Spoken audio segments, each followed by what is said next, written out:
Blah. Hey now, what's going on? Coming to you live from the front yard. I don't have any time to rake leaves, as you can see. It's really hot out. It's like summer fall or fall summer. Or is it winter now? Because it's November. I can never tell. You may be wondering, where is parts 2 and 3 of the Eerie Von interview? They're up already, but they're only available for Patreons and YouTube members. So if you'd like to hear Eerie and I discussing the Misfits in depth, go and sign up for the Patreon or become a YouTube member. You don't have to stay if you don't want to. Sign up, check out what you like, and leave whenever you feel like it. Doing so is a great way you can support all of this endless free content that you get from this channel. Fucking guys talking when I'm trying to do my little commercial. What the fuck? What's this nonsense now? When you divide $1.38 or $6.66 by all of the hours and hours of content on this channel, you're getting it for nothing. It's like fractions of pennies. Other great ways to support the channel: buy a cup of coffee. You could do so from links down in the description below, or you could subscribe or share this video or the channel with a friend. Thanks again for dropping by and watching my videos. I really appreciate the viewer support. Peace and air grease. I believe we were talking about Samhain. You mentioned why things didn't work. DC Supergroup doesn't work. Let's talk very quickly about the ridiculous elitism around the pronunciation of the band name Samhain. Because if you watch any videos on YouTube about any information about this band called Samhain, you will always find somebody in the comments trying to correct you with the real name is actually pronounced Samhain, which is like the Celtic original way of saying things, when in fact every member of Samhain calls the band Samhain. Was there ever a time in the band when you guys were first starting that you were calling the band Samhain? Yeah, in interviews and stuff, we used to say that. That was just part of educating the people. You know, Glenn mostly. It was the interviews were usually just me and Glenn, or just Glenn. So yeah, he told me that's what it was, and he said, but it's too confusing, so we're just gonna call it Samhain the way it's spelled. And I said, that's fine. You know, it doesn't. You know, whatever you want to do. I mean, I liked it better than as a band name than Samhain. I didn't want to have to go around telling people, yeah, what's the name of your band? Oh, it's Samhain. You know, they're like, what? It's not like, it would have been if I was in a metal band and I was gonna name my band, one of those crazy, but those crazy metal bands that you can't tell what their name is because you can't read it. Right. One of those.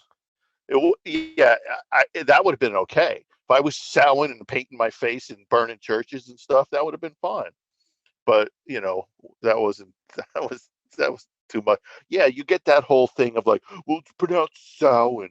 And it's just that and the other thing. You got to either get the Wiccans out of there, or it's just these punk rock kids who think because they're 15 they know everything. That's just all it is. There's one Samhain video. I swear, some guy did a Samhain video. I swear to God, there's like, I don't know, there's like 500 comments and about 150. I was like scrolling down because I just wanted to see. I couldn't get over it. It was like 100. 150, 200 comments are just the same thing over and over again. It's pronounced Samhain, not Samhain. Ridiculous. Absolutely ridiculous. Yeah, you got to get a life, bro. You don't have to scroll all the way down there just to read a bunch of stupid stuff. Like I told you, I'm a nerd. I'm a Misfits nerd. I'm a Misfits Samhain Danzig. Yeah, you got, that's just one of those things. One of the best pieces of advice somebody ever gave me, and I can't remember who it was, said that you must remember when I was first getting on, I was on MySpace and I was on Facebook when it first started. So that was a long time ago. And somebody said, you got to remember, some people are going to be on here just to piss you off and going to say things just so they can, because they get a kick out of it. Plus they get, it gives them attention. And he said, you're also going to be arguing with a lot of 15-year-olds they're talking about. And everyone served me well all these years. every once in a while I see a comment that actually bothers me, and I gotta stand back and go, wait a minute, this kid is like some 15-year-old kid from Wisconsin who's never done anything, probably never will, and doesn't know what the hell he's talking about. Don't lose any sleep over it, you know. Right. But Sound advice. sometimes, Sometimes. it's really, it's very, you can't read the reviews, you know. I mean, I go on things and somebody says, oh, here's a video you probably haven't seen. And I was like, holy shit, I haven't seen this. I want to go look. Then of course there's comments and stuff, and I'm like, don't look at them, you know. So I don't, you know. It's really hard to do though. I You know, bet. I bet. everybody wants to be liked except me. Right. You know, Right. I don't care. That's why I tell you, that's why punk rock was perfect, and that's why I think Glenn and I got along back then. It was because we didn't care. If you didn't like us, we don't like you right back. You know, and that's what happened for Samhain. Like when we went out and everybody was crying for the Misfits, we'd be like, well, you should have seen the Misfits when they were a band. How about that? You know, like you weren't there. That's why they're not a band anymore, because they couldn't afford to stay on the road. You didn't come to these shows, you know, or whatever. And so they would say, play faster. And we'd be like, fuck you, we're going to play another slow one. You know, Glenn loved that shit. He was just, want to hear a fast one? Yeah, play Earth AD. He's like, okay, here's another slow one. You know, and we would just laugh our asses off, and we loved being hated. You know, it was great. I forget what your question was, if there was one. No, we were just talking about nerds on the internet just being doing nerdy shit. But you Oh bring yeah, no, no. Sorry, go ahead. yeah, Go ahead. right. Go ahead. You go No, ahead. I'm Go just ahead. saying. Yeah. Let's not talk about that anymore because Oh it's yeah, yeah. We're boring not going to and talk. Yeah, stupid. that's boring and stupid. We're not going to talk about that. No, you bring up. Okay, so the thing that I love about Samhain, we're actually kind of going out of order. I wanted to talk, but let's just do it now because we're going to forget. The thing that I love so much about Sam Hain is a weird, crazy fucking band. I mean, you have to like kind of stand back when, you know, it's easy to do this with it being history now. You kind of stand back and it's like, who is Sam Hain playing with? They're playing with all these hardcore bands. What the fuck are they playing? This guy's just come off of making this record called Earth AD, doing this like super fast, hardcore thrash, whatever you want to call it. And now he's got songs like Macabre. And I sit and I listen to a song like Macabre or The Shift or The Howl or whatever. And I'm just like blown away by like what the fuck is this? And it's exactly what you said. It's like give me Misfits, play faster. No, I'm gonna play this really slow song called Macabre, Spiritus, Succubus, Life is Pain, sort of stuff. And it's like the counterculture to the counterculture in a weird kind of way. Well, first of all, we weren't really playing with hardcore bands. Sam Hain like only opened up for um, the big boys, and that was only because it was in Austin. Otherwise, Sam Hain was already like we, you know, because Glenn had already built up the Misfits thing. The Misfits were like the biggest band next to like Black Flag. You know, we didn't have to. We didn't play with anybody. They just like they would beg to get on the bill, you know, these bands, or be friends of Glenn or whatever.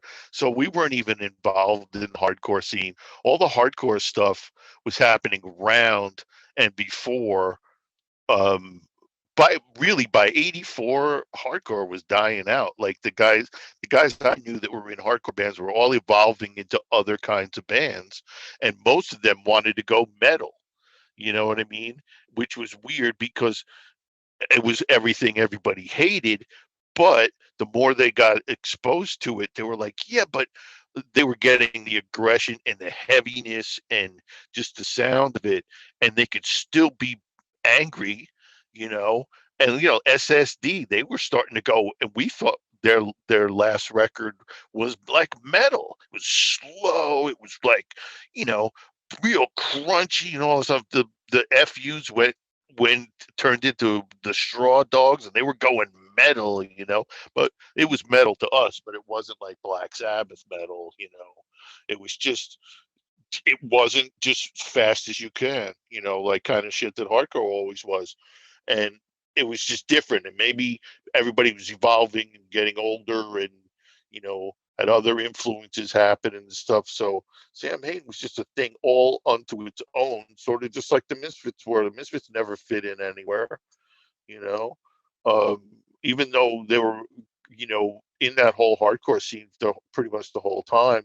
They didn't fit in. They were above all that stuff, and they really weren't punk rock anymore because they got in too late and all those bands exploded and there wasn't any punk rock except for the Ramones, so the Misfits weren't really punk rock either, so it was a familiar place we were already in because it had already happened, with the Misfits. How I wouldn't describe, sometimes I feel like journalists that don't know what Samhain is, they always use the word metal to describe Samhain, which I think is kind of like not correct. I think it's like a ridiculous word to associate with a band like Samhain. Yeah, I've never heard that. Danzig wasn't a metal band either, as far as I'm concerned. Danzig was just, what Samhain became, and because of those other influences, it was more metal-like, because the guys in the band didn't hate Black Sabbath or Led Zeppelin or, for in John's case, like Iron Maiden, So, but yeah, for Samhain, the influences, the stuff that Glenn was listening to and the stuff that I was listening to, were very similar. And if I heard something I liked, I might say, "Hey, you should listen to this." But he was older; he was getting more free records and hearing about shit. So he was telling me, "Oh, you should check this out," or he would make me records, make me tapes, or give me a 45 from whoever. So I remember listening during the whole Samhain period. I remember listening to Fetus, Birthday Party, Bauhaus, Alien Sex Fiend, some other industrial stuff that I can't remember the names, but that's back when industrial was really industrial. And I love that. They would just go into a junkyard and just putting on a show, just using all the metal that was around. It was great.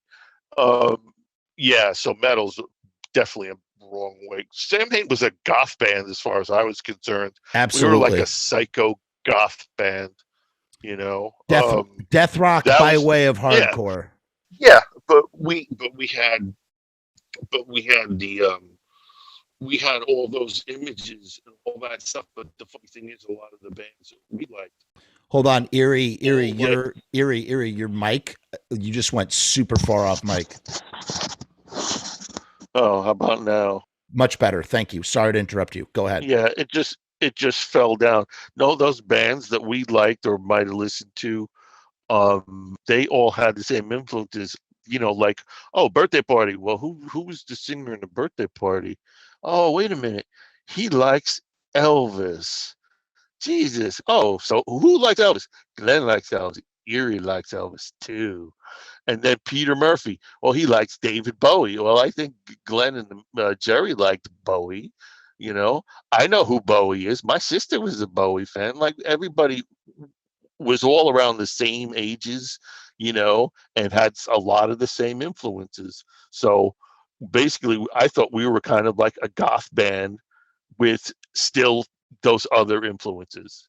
But Glenn was going through a real different period. He got to break away from the Misfits and got to do all the stuff he wanted to do before. So it was a great new beginning, and he was just indulging himself.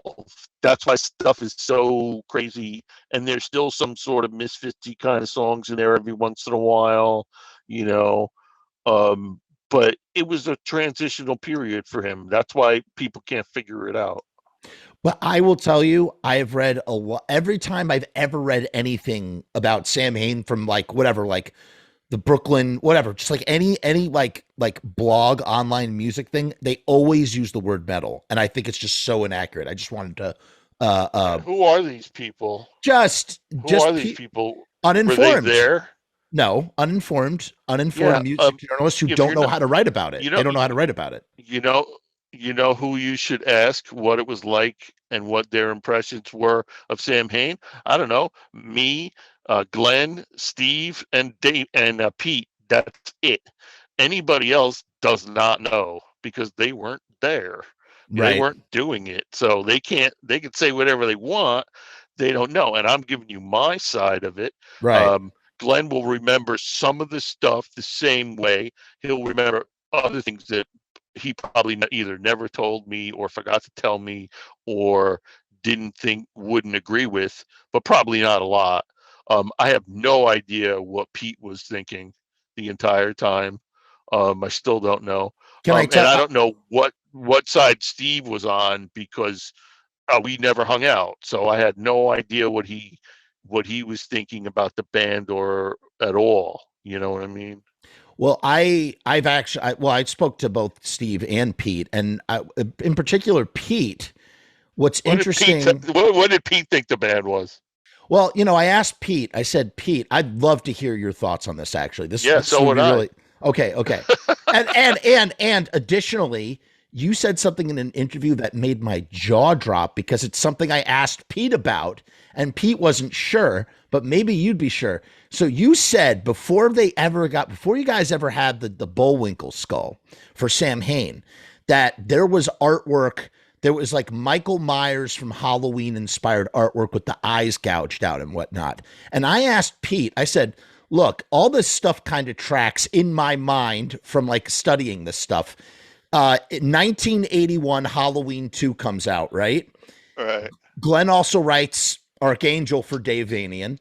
Um, the word Sam Hain is written in blood in Halloween 2. And I said to Pete, I was like, I wonder if that's where Glenn first became interested in the concept of Sam Hain. And Glenn's always said, yeah, I read books and I'm very well read and blah, blah, blah, blah. And I'm sure he is. But there's something in like I just always felt like he watched because he watched a lot of horror movies. Like he watched Halloween 2, saw Sam Hain written in blood on the wall, and then when you said the thing about the Halloween artwork, the Michael Myers artwork, I was like, Uh-huh. damn, I wonder if that's what sent him down the rabbit hole of like I want to read about Sam Hain watching Halloween 2. And I wonder, All right, all right, all right. Well, for all you you crazy people that like to make all a big deal out of all this crap, I'll tell you, I'll give you some info here that you'll probably like. Okay, so what probably happened was he was reading. I know he was reading a lot of books. He could have come across a book about Sandman, could have came across a passage or something that piqued his interest, and then went to the movies, and then saw it on the wall and went, "Hey, wait a minute!" And that's that. Hey, is that they're calling Michael Myers the Shape, which they call him now, but back then they didn't call him the Shape. I don't recall, but that he Glenn told me that Michael Myers was supposed to be the Shape or the god of Sam Hain, and that was the whole connection and all that. And yeah, I think a few happy accidents. You bump into an article here, you hear something there. There it is on a movie. We could have been called Red Rum if he had gone to see The Shining. How do you know? You know. I mean, everybody knows by now. They've picked apart all the references, all the artwork, all the fonts, every single thing that Glenn ever did artwork wise has now been reduced to this movie poster or that, that font from this book, but mostly movie posters. And he got this from this, and he got that from here, and is there again, and it's like, yeah, I, I I guarantee Glenn never thought anybody would ever catch on, you know, because it was just, and I know exactly what was going on. Um, it was just like, oh man, that's so cool. I'm just going to use it. right, Fuck it. Nobody's going to remember. Nobody's going to right, care. That was basically, right, we're going to sell 5,000 records. Who gives a shit? right. You can't, what are you going to sue me? That's a real Chuck Biscuits attitude. What are you going to sue me? Go ahead. Get it out of me. That's what he used to say. So yeah, that's the whole deal. But it makes me laugh that you people find out all these things, and they then you put them next to each other and say, "See, he just got it from here. This is what he did. See, all this stuff. That wasn't his own idea. Look at all the movie titles. But that movie has nothing to do with that song. It's just a title. I don't even know what he's talking about. And all this stuff, and all these theories and all this crap. I mean, and Glenn doesn't know anything about it. We love oblivious. But we love it. We love doing this. We love it's a mystery to unravel. It's like for instance, on Unholy Passion, the girl on the cover of Unholy Passion, somebody figured out that's actually that the body, not the face, the body comes from a Playmate from like 1982 or something, from a Playboy, and matched it up perfectly. Yeah. Perfectly. Yeah, it's the Playmate of the year from like 84 or whatever. Crazy. No, it's earlier than that. It's Candy Loving was her name. Now sorry, go ahead. That makes total sense. And he never told me that for sure. But once I heard that story, I'm like, yeah, that's probably right. Because you got to remember, Glenn didn't have a car. He had to walk wherever he could go. So he got things through the mail, which you could get his Playboy subscription delivered. You didn't have to go anywhere. Right. And the only places he could really go was like the grocery store around the corner. Maybe up to the boulevard to get some chicken. I don't know. But yeah, I could see that's where he got it from. I never liked it. It was, he practically did it on like a cocktail napkin. It was like that size. And he showed it to me and he's like, I was going to use this for Misfits. We were going to do a single Devil's Whorehouse, but we never did it. So I wanted to use it for the new cover. And I'm like, sure, whatever. And then he blew it up. It was awful. It's like the worst cover I've ever seen. Okay, additional question about this cover. There are stairs. There's more to the cover. It's my understanding. The cover actually extends past those bars, which are supposed to be stairs, and that there's more to the image. Do you remember No, there isn't more. There isn't. I saw it. He like showed it to me. No, there isn't. No. Okay. Oh, I'm sorry. I'm not supposed to like destroy these myths and these crazy stories. You ruined it. Eerie, you ruined it. What's wrong with you? Damn it. There isn't. Yeah. Yeah, it's stupid. Yeah. And the stairs are like, if those are stairs, I don't know what, because his perspective was usually pretty good. But that's pretty terrible perspective. They just look like a series of black bars. Yeah, there's nothing. That's the image. That's what he showed me. And it was drawn like, I swear to God, the size of a CD cover, yeah, when it was that small. Jewel cases. Yeah. Yeah. It's about that big. Yeah. Wow.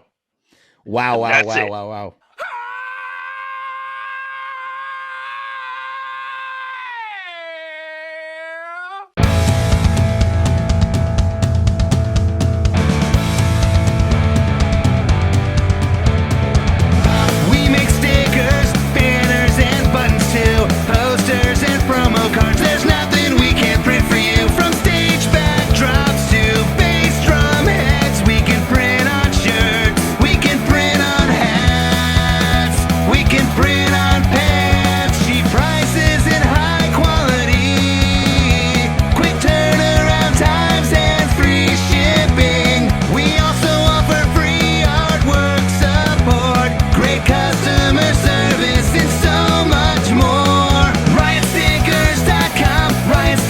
We are the bomb. RiotStickers.com. Riot Stickers, we are the bomb. RiotStickers.com. Riot Stickers, we are the bomb. RiotStickers.com. Riot Stickers, we are the bomb.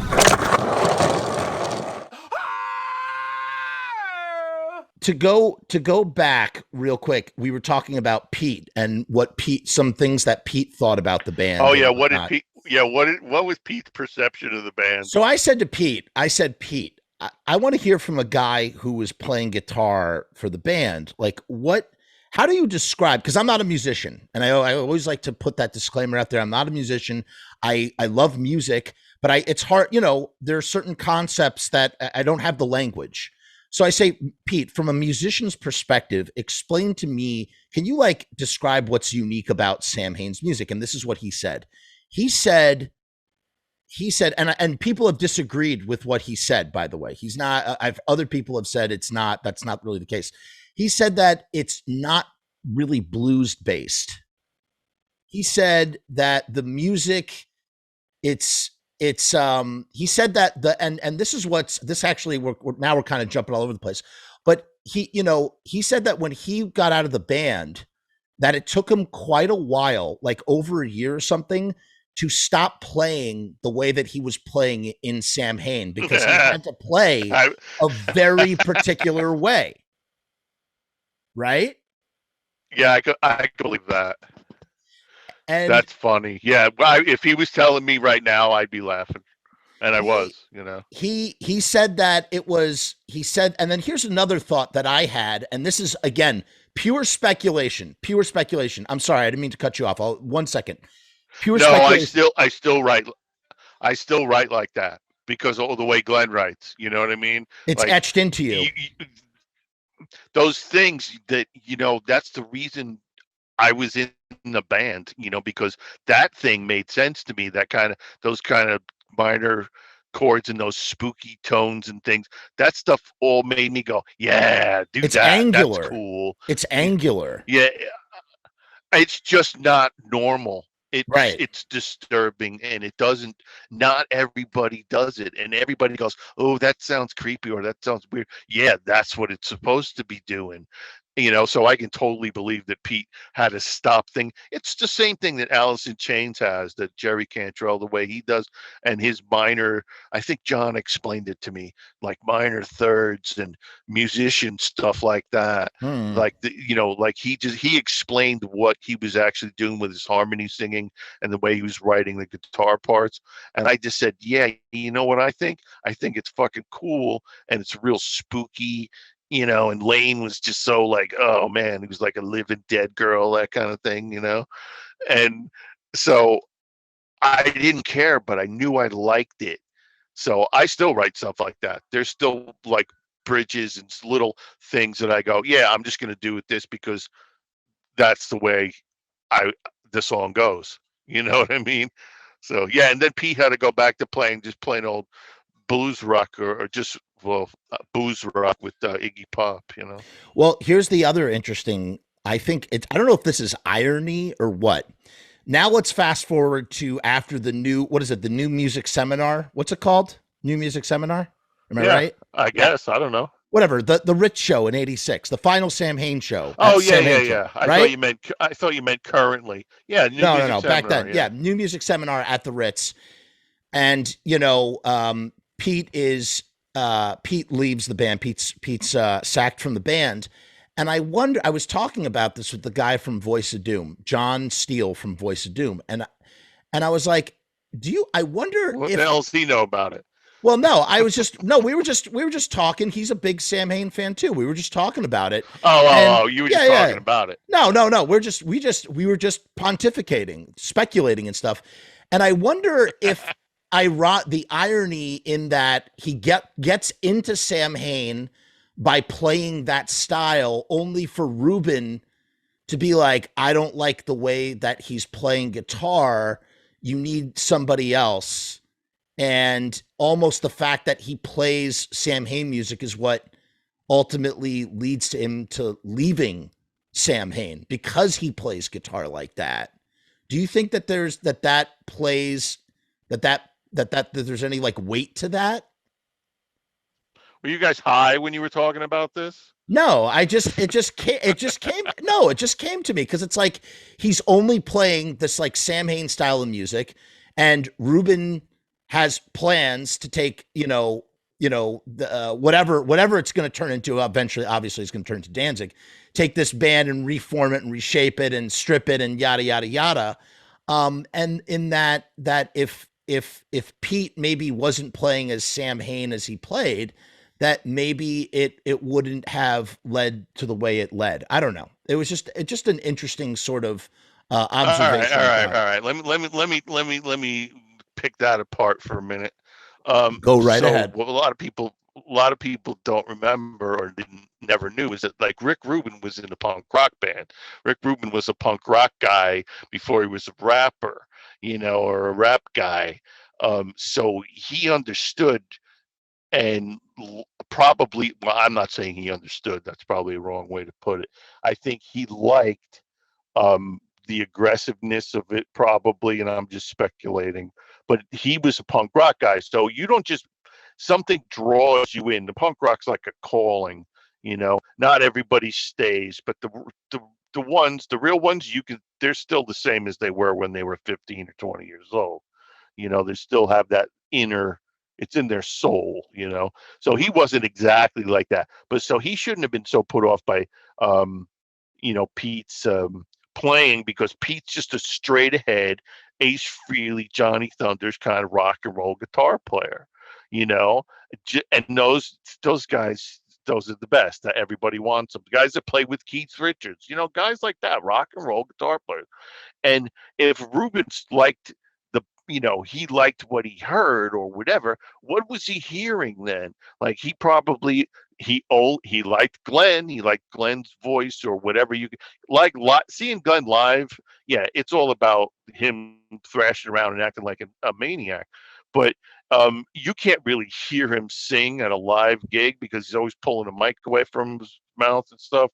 So I think he just liked Glenn's presence and the whole vibe of the thing, and like the audience reaction and all that stuff, and he instantly saw something that he could build on, So I don't think Pete had anything to do with the way he played, and that was basically, Glenn's notes that he wanted him to play, Right. That's the irony of it, though, Yeah, but I don't think that's the case. That's what I mean. Gotcha. What you were saying is not the case. Right. Yeah. Gotcha. So what happened was Pete wasn't the right guy for the band because the band was changing.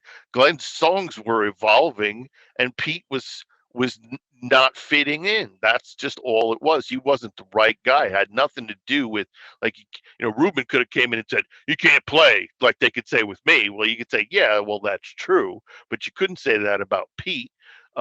It's just he wasn't the right guy for the band it was becoming, because the band, John Christ was the guy.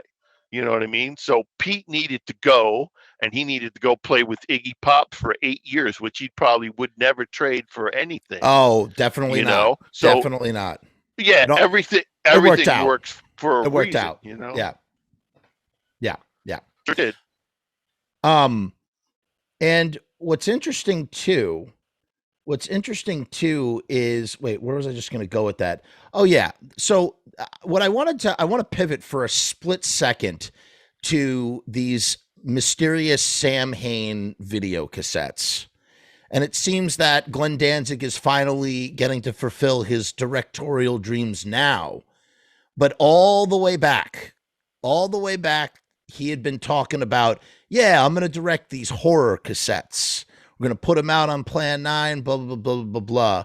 What kind of talk was it? Do you remember any talk about these horror cassettes? Was there ever a plan to shoot some Samhain themed horror stories that were going to be put out on Plan 9 that you were aware of? Or was that something that he only talked about in interviews, whatnot? I don't remember him talking about it in too many interviews, but he and I talked about it all the time. It was like no big deal. And especially since, I think it might've been around the time when VHS had overtaken Betamax, and it was like a big thing with porn, and Glenn was way into porn. So he said, why don't we make videos, because MTV was happening. So why don't we make videos, and we don't even have to be in them. We can make like little stories, or we can just use our songs, will just be the soundtrack to these videos. Like, we don't have to be in them. We can be in them if we want, this, that, and the other thing. And I was like, yeah, that's cool.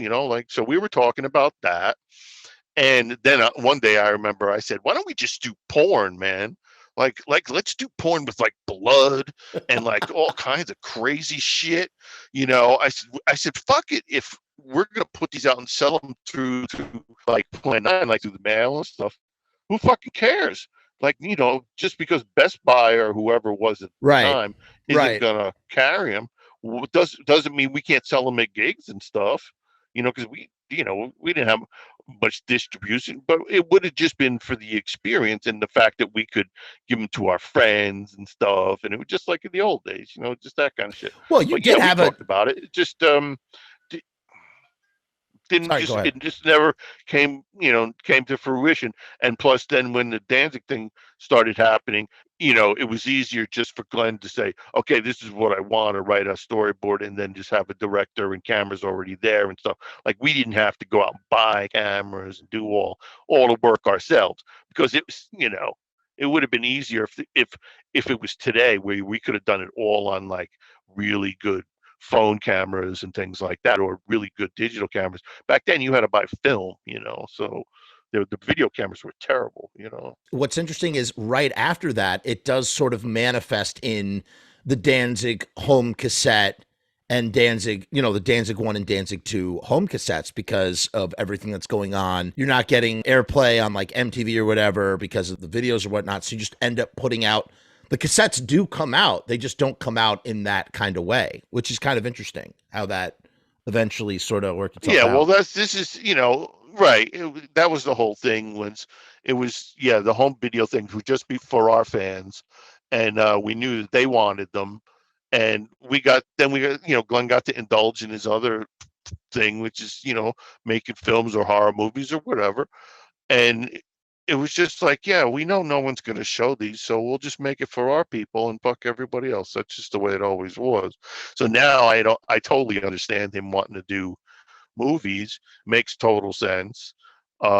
Especially with his personality, he's perfect for a director. I mean, it's just, oh yes, everybody listens to the director. The director tells everybody what to do. It's amazing. And the fact that he'll just jump into something, and and always, I don't know, it doesn't surprise me at all. And I hope he does it for a long time, and it makes him happy. Me too. Because too. I think he still has good ideas. He just needs he needs like a collaborator to tell He you needs the truth. producers. He needs producers. No. Producers will just get in the way, because that's all they care about is money and being involved and being able to tell people that they're doing this stuff. No, he needs like almost like a songwriting partner, or somebody like a Rick Rubin, who's more like a friend rather than like this mythical creature. So yeah, he needs somebody else to bounce stuff off of, who he trusts and who he likes, and then like one guy writes and one guy directs, or one guy writes, whatever. Right. Somebody who complements what he does, or what he doesn't do, somebody else picks up the slack. That's what I think he needs. But that'll never. But yeah, I think never.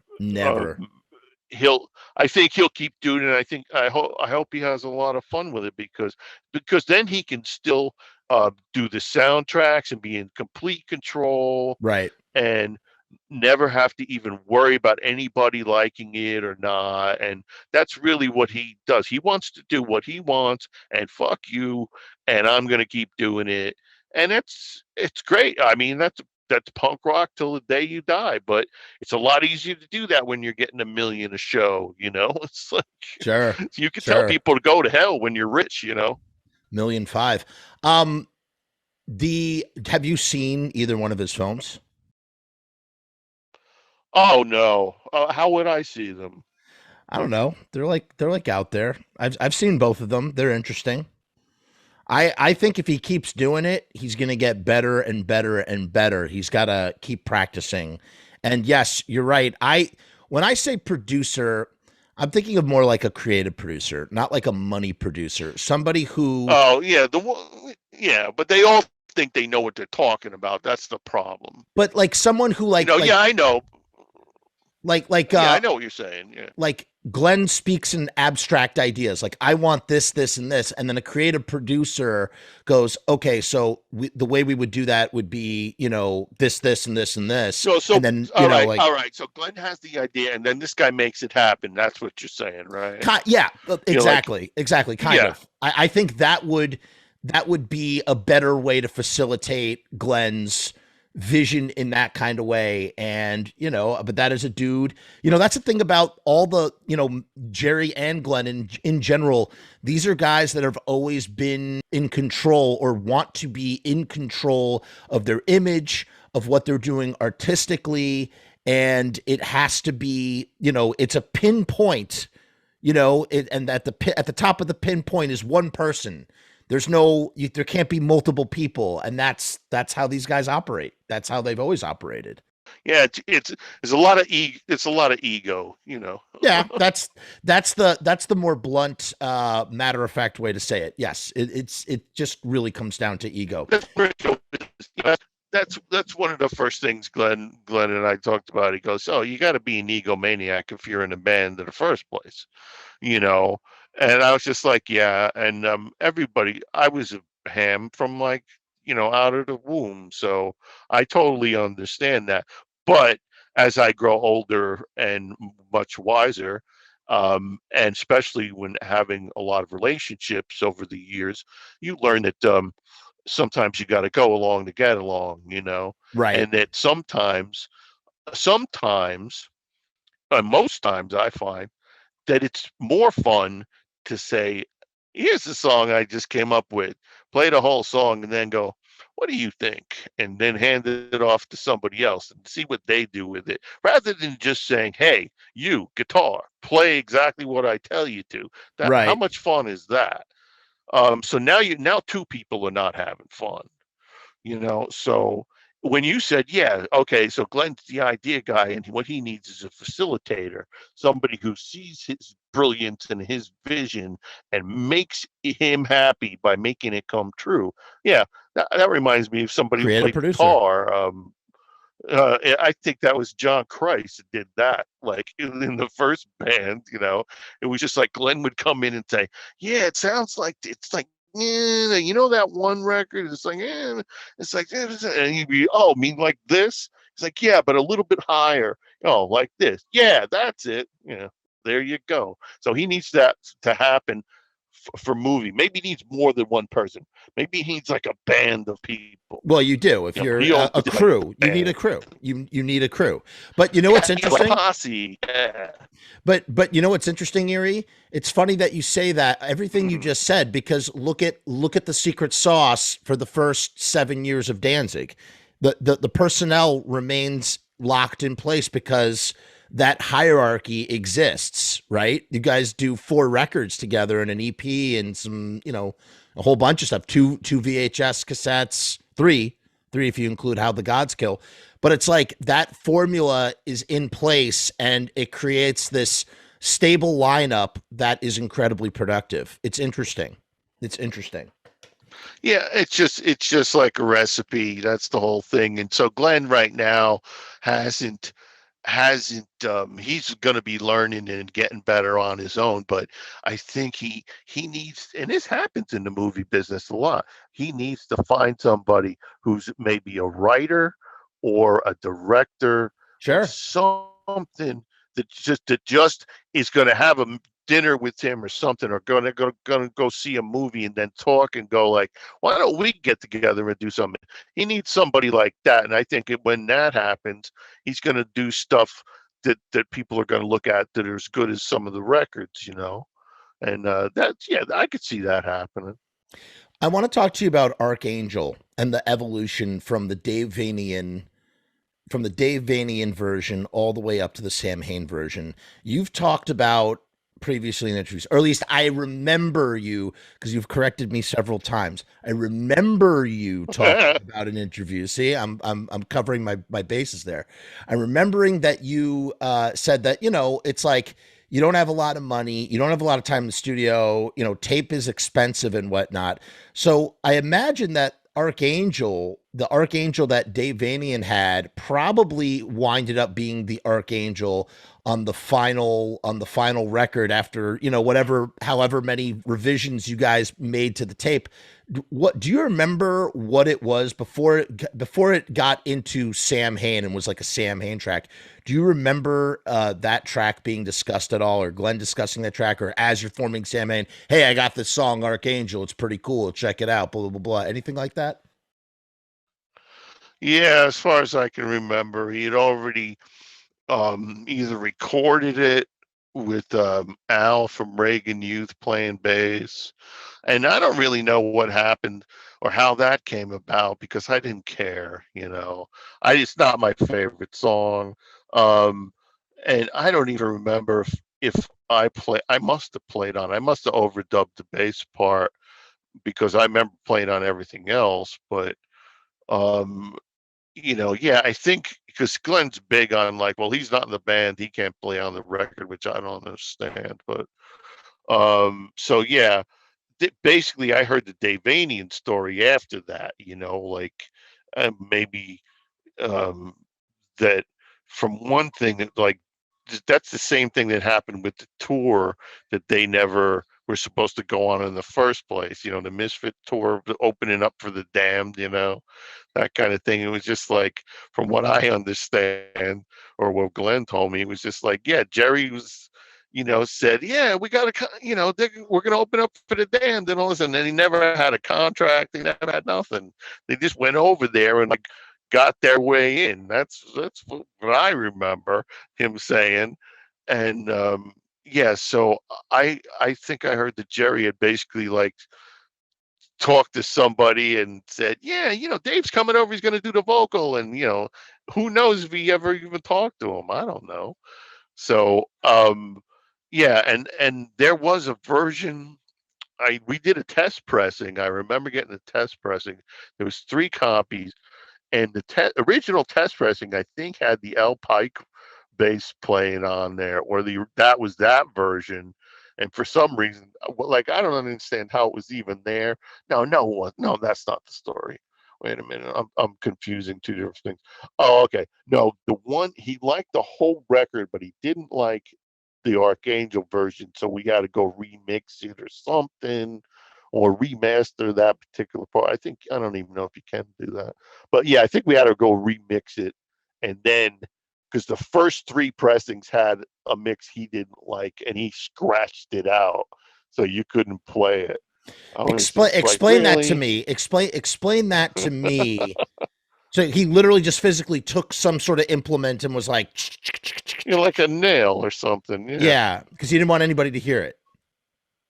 Yeah, I mean, come Weird. on. It gave me a copy. He had a copy. He usually, if I think when you do test pressing, they only give you like 1 or 2 or 3, sometimes 5 if you ask for a couple more. But generally, you only, you know, they only they're like, here's one, and that's all you need. So, but I do remember having one that was all scratched out. I was just like, oh, okay. But I didn't give a shit about any of that. You know, that whole record, you know, to me, I think the songs were great because they were really fun to play and all, but I just wish it sounded more like November Coming Fire, you know, because it's just the songs are, you could put them all together. Like if you had a band that could play them all and make it sound like they were all from the same time period. The songs do fit well together.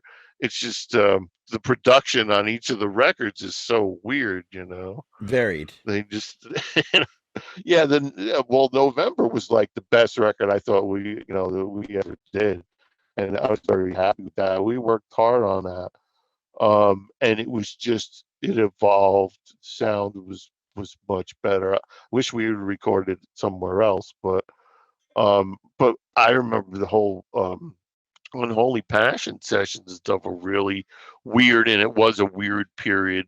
Um, like stuff Why we were was all that? listening to was, well, we were just in kind of me and Glenn were just kind of in a mood, and I remember things were just like, I don't know, all the stuff we were listening to was real tribally, and just real heavy, and just it would just kind of make you crazy, and plus I was already that way from the hardcore stuff that always made me crazy anyway, and I still am. I can't put on certain records and drive or else I'm in trouble. It's like driving next to Eerie, and you just look out the window, and Eerie's like just going Yeah, I'm nuts. yeah, exactly. I try not to do that anymore. And there's just certain things that just there's nothing you can do about it. Yeah. It just comes out. So anyway, yeah, we were in kind of a nutso period. And that's why the songs, and he was going through his own emotional shit, I'm sure. Which we never talked about that stuff either. Um, all the songs were just I thought they were great, but they were really fucked up. And I said, no one's gonna get this. But that wasn't the point. The point was like I'm in a really cool band, and this guy's writing some fucked up shit. I don't know what he's talking about on this record, but it sure feels good and it's fun to play. So I'm just gonna shut up and play bass. So I got to sit behind the board and stuff because I was on board for whatever you want to do. I'm doing it too. It's just like, come on. And so I think that's why he kept me around. So we tried to mix the record once. And him and we said, move, we're going to do it. So we just said, we don't know nothing. Like, I know shit now, but back then we didn't know nothing because the Glenn never did anything. I know how he mixed records. He didn't know nothing. You got to EQ things. You can pan things. You can put this in stereo. You can do this. You can mirror that thing. You can do this. You can do a fade. You actually do a mix while you're running it onto tape. Like there's all kinds of shit you had to do. So he and I would just go, all right, here's the bass and make it as heavy as you possibly could. Here's the drums, make them as heavy as you possibly can. Here's the guitars. They got to sound like this. And then they'll put the vocal on top. And you're sitting there with those really expensive speakers, and you're at the studio and you're like, wow, that's fucking cool. That sounds awesome. Yeah, we're done. Make us tapes of that, and we'll be booking time for next week to do something else or whatever. And we get home like the next day or that night, he calls me and goes, yeah, we got to go mix that again because it sounds like crap. And I was like, yeah, really? Because it sounds terrible to me too. That's like Bobby Steele telling the story about mixing Night of the Living Dead, not knowing how to mix. And the way it's recorded, there's no separation between Jerry and Bobby. Jerry has a giant amp. Bobby has a really small amp. And there's so much bleed through. And now they're trying to mix the record, and they're not really mixing anything. They're just pushing everything up. It's like this is too loud, so push this up. This is too loud, so push this up until everything. Yeah, right. They also don't know how to do it because they've never had an experience. There's ways the people, longer you do it, it's like, yeah, that's their first instinct is to go, well, that's not loud enough. Keep it up, keep up. No, you gotta remember, once you start pushing things up, and frequencies have to do with everything, and all of a sudden their bass is in the same frequency as your guitar or whatever. There's no separation. Yeah, so that makes total sense. That at that particular time, nobody knew what they were doing. And then here's another thing. Whenever I listen to The Hungry End, do you know what it kind of reminds me of? I don't know. I haven't heard it forever. The Hungry End, it kind of reminds me of a surf song. A little bit. The bass part. Oh, yeah. Right? Yeah, that could be, because Glenn would have been the right age for the whole surf thing to be an influence. And that's just about when you're writing a song, or when you're looking for a part or whatever. So yeah, that makes total sense. He would have been like 9 or 10 when the surf thing was going real good. I just always heard The Hungry End, and I'm going, and then of course that talking about what Pete's playing, this crazy guitar, this super weird sustained, I guess it's one note. Is he sustaining one note? He's going That's like No, he's terrible just playing one note. Yeah, he's Yeah, it's just playing one note over and over and over again. It's so weird. Yeah, or man. it's like a bastard chord. Like it's probably a two. We did a lot of two note stuff. Right. You and know, it's we did a just lot of two note stuff. right. Everything was the minor. You know. Right. You Right. know, and like I said, I still do that because it just sometimes there's nothing like it. But yeah, and it was a lot of bombast, which you know, Glenn, you see that till this day. You know, he's very big fan of making a spectacle, and Mhm. you know, just everything has got to be like that, except for I don't know the light show when we were doing the band, he liked only a couple of lights, and I was just like, I saw some film of the Misfits show, and I was like, Jesus, did you leave any lights in the truck? Christ, you know, there was so much going on. I was like, is this a Pink Floyd show with pumpkins? You know, Right. um, Oh, you're talking about it now. was You're talking about now. yeah, Yeah. yeah, of course. Well, back then the Misfits used to turn you know, when they played a cafeteria, you know, you turn those big overhead lights on. That's a light show for them. They never, you know, they never had light shows. In punk, you know, punk rock and mostly hardcore was like, yeah, the band's on stage, you turn the lights on. That's it. You know. So here's what's really interesting. Concurrently to the Samhain stuff, and I've also heard you say this in interviews, the idea of leverage with Plan 9. Distributors want Misfits records, and you guys are doing Samhain. It's like, look, I'll give you some Misfits stuff, but you're going to take Samhain as well. And parallel to the releases that are happening in Samhain, all of a sudden you have, I try to imagine what it would be like to be a fan of the Misfits back then. It's like, oh, Earth AD comes out, that's it. And then all of a sudden, boom, here's 3 songs that you didn't even know existed. Die, Die, My Darling, unless you went to a live show, that is. Die, Die, My Darling, We Bite, and Mommy, Can I Go Out and Kill Tonight, at least the studio version of it. And it's like, they're just more material. And then there's Legacy of Brutality the very next year, which is all this other stuff like, whoa, what's this other stuff that I've never even heard before? And do you remember the behind the scenes of Legacy of Brutality at all around that time? Because it was 85. It's around the time you're doing Unholy Passion, I would imagine, or maybe a little bit earlier. What do you remember about that? See, I'm trying to remember if there was like, because I think the Caroline deal started in like '84 because Die Die came out and Initium came out at the same time. So that's the leverage I was referring to, was like, well, you know, if you don't take the Samhain record, I won't give you the new Misfit record that's coming out or whatever. You know, it was always good. That was always fun. So he does the Caroline thing, and their distribution is good because dealing with distributors back then was really a pain in the ass.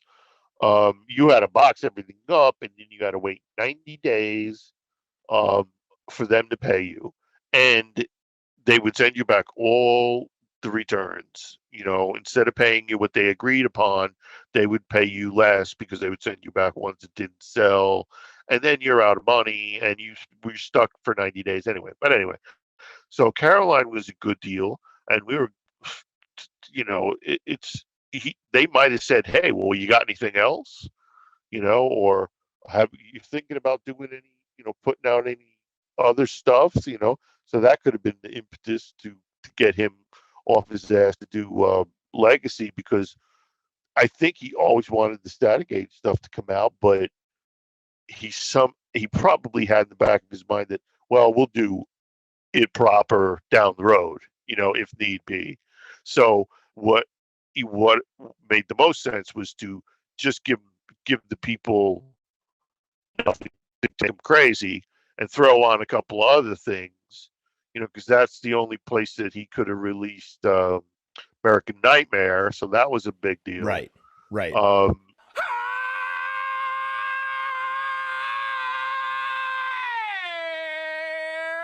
Hey guys, what's going on? It's Jeff. So I've decided to make a Patreon. What is Patreon? I don't know how to define a Patreon. Let me look it up. Patreon is a membership platform that makes it very easy for creators to get paid for the things that they're already creating. I want to do it full time. I want this to be my full-time job. In my efforts to make that happen, I've set up this platform. Is it going to work? Is it going to be successful? I don't know, but I would rather try and crash and burn than not try at all. The goal is to create enough passive revenue so that I can continue to do this full-time, uninterrupted. Why? Because I love to do this. I love creating content. I love making videos. I love shooting films. I love doing podcasts. In case you couldn't tell, I love to talk and I never shut the fuck up. So right now I've kept the Patreon incredibly simple. There's 2 tiers, and that may change in the future. The Murdergram is a simple way to extend support for all of the hours and hours of free content on the channel for nothing more than $1. 38 cents goes to Patreon. What's $1.38, eh? It's less than a cup of coffee, but it's a great way that you can show support for very little effort. When you divide that $1.38 by the hours and hours and hours of time spent listening to this endless drivel of content, the dollar cost average works out. Next up is the YouTube Casualty for $6.66. The YouTube Casualty is loaded to the gills. Enjoy the archive ad-free, as well as ad-free early access to special docu-style podcast videos, music reaction commentaries, and the like, a month before they drop on YouTube, loaded with ads, I might add. You're also going to get exclusive content and behind-the-scenes content that is not available on YouTube or anywhere else. So you get to peek behind the veil. And believe me, there's a couple of choice pieces. Most of all, more than anything, whether you join the Patreon or not, I just want to thank each and every one of you that comes to the channel, that watches all the shows, that leaves comments, that participates, that subscribes. That's really the most important thing. This is just trying to find a way to earn a living as an artist. And with that, thank you for my TED Talk. Join the Patreon, because we need you!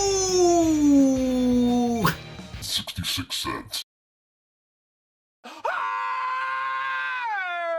So you throw that in there, some Static Age stuff, some stuff that people who only saw them live would remember, and lo and behold, you do that. And I was in the studio when he was working on that stuff, because he was transferring some of the mix down tapes that were like 2-inch tapes, and he wanted to overdub bass parts, and he asked me if I wanted to play bass on that. And I said, I don't know the songs. And he's like, they're easy. I'll tell you how they go right now.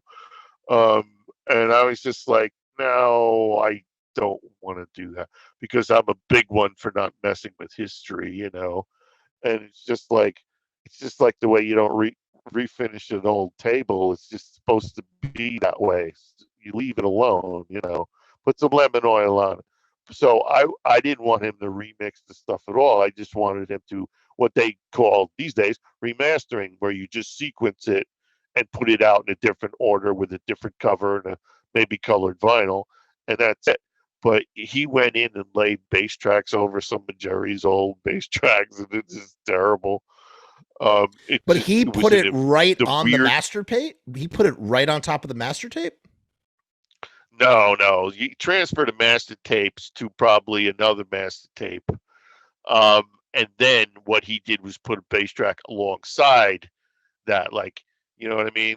Like, because it's still there. Jerry is still there. Bobby is still there. Yeah, I know that. Oh yeah, well, he didn't do any guitar stuff, but he did some bass stuff because he either wasn't happy with the way it sounded, which he could have fixed, or he didn't like what Jerry was playing and he wanted to do something else. So he would have both of them, but he would put his up a little bit higher. So that's where you get sort of that, over heavy sound, He didn't do any guitar tracks? I don't think so. Huh. I mean, I'd have to listen to this stuff and then compare it with the original mixes that I have, which is not going to happen, because right now all you got is the Caroline version, or the Legacy version. I have the original mixes, but fuck if I know where they are. You Wait, so know, the original so mixes that's the that only you way I would have, know. the original mixes that you have, like for instance, you were talking about that 8-track tape that you had that exists somewhere in some way, shape, or form. That mix is going to be different than whatever was put out in the 90s. Um, well, on the is all the Static Age stuff? Did that all come out on the box set?